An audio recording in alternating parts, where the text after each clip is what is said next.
Next speaker is a young lady named Gemma Jones. Sorry, Ed's fried, Sydney Jones. Please listen to her story, yeah? Big up, big up. Thank you. This is my first time telling my story, so I'm very nervous, but I'll be okay. Thank you. And I might cry, but that's fine.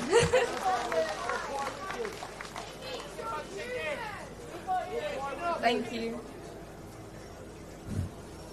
Almost 14 years ago, my parents heard their precious 5-year-old daughter say that she had licked her half-brother's bum and white stuff came out.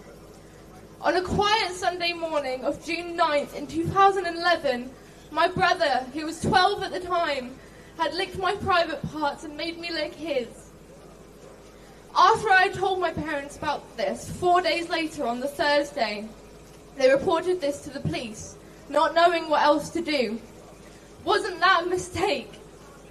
When I was being interviewed about this incident, my parents had to sit outside the interview room where they heard every single word of what I had been through and what I was made to do because the walls were so thin. Months later, my father found out on a phone call with the police about a previous incident involving my brother. Most mothers and fathers would think the same thing when a police officer refers to a previous incident. My God, my son has been abused. That was their concern, that was my parents' concern. But they were wrong. In November of 2006, my brother was at his 7-year-old friend's house, playing with his friend who was 7 and his 3-year-old toddler brother. This friend's mother walked into the room and discovered them all committing fellatio on each other, and my brother had instigated this. My brother abused a 3-year-old child before he abused me, and my dad had no idea. We spoke to Norfolk County Council about this, and while my dad did not know about this previous incident, Norfolk County Council did reply to us. My father did not have parental responsibility over his son, as he was divorced from my brother's mother, and so anything that my brother did, my dad wouldn't know about. We submitted a complaint to the Ombudsman demanding answers and demanding an apology from me for the council and social services causing my sexual assault. Not only this, but they would put my friends in danger when they would come round. The council got back to us again. They refused to issue me an apology because I don't think it would have made a difference if my parents knew. I would have been sexually assaulted either way.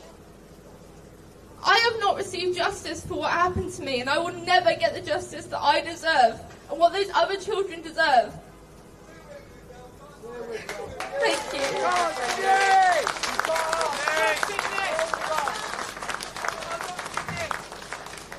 14 years later, it's time to hold the council accountable.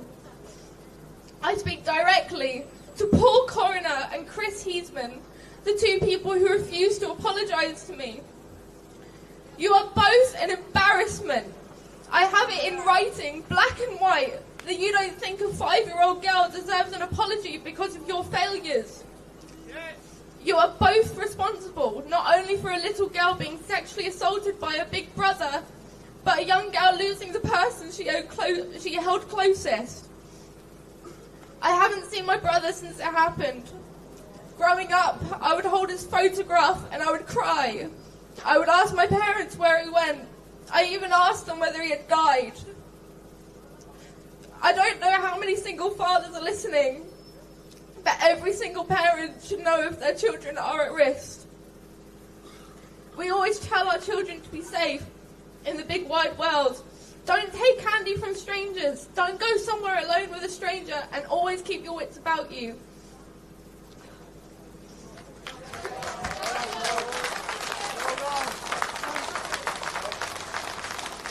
But sometimes we don't know the threat that we allow into our own home.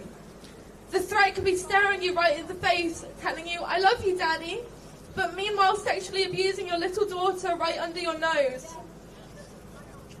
Between September 2023 and 24, There were 3,870 sexual offences in Norfolk.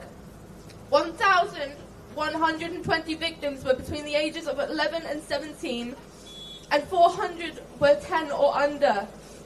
However, out of the 2,824 suspects that were identified, 560 were of secondary school age.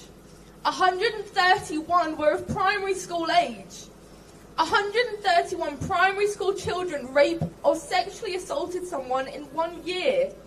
This is a statistic that needs investigating, not just for the welfare of their victims, but also for the perpetrator themselves.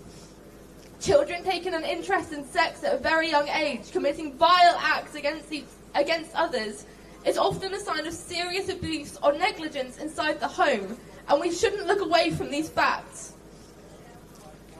We need justice for every single abused child.